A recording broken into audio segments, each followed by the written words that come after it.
Hall रे बाबूशान भूमिका भूमिका हाथ में पॉपकॉर्न एक लय रे भूमिका चाहिए परदा उपर को किंतु बाबूशान को नजर हटुनी भूमिका उपरू तापर दुई जन परस्पर को कणे कणे चाहिबा आरंभ करुछंती।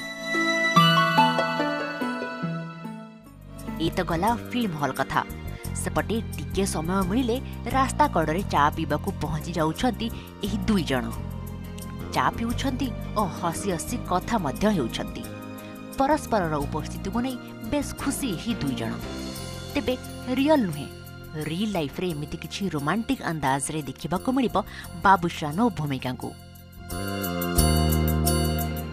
आग को आसुची तरंग सिने प्रोडक्शन रो आउ एक चलचित्र हीरो नंबर 1 एथिरे अभिनय करुछंती बाबूशान और भूमिका। प्रथम थर भूमिका सह स्क्रीन शेयर करबा को जाउछंती बाबूशान। फिल्म टी दशहरा रे रिलीज हेबा को जाउछि। पूजा माहौले लोकमानकु एक सुंदर फिल्म भेटी देबा पई फुलदम रे लागि पड़िछंती एही फिल्म रो निर्देशक तापस सरकरिया।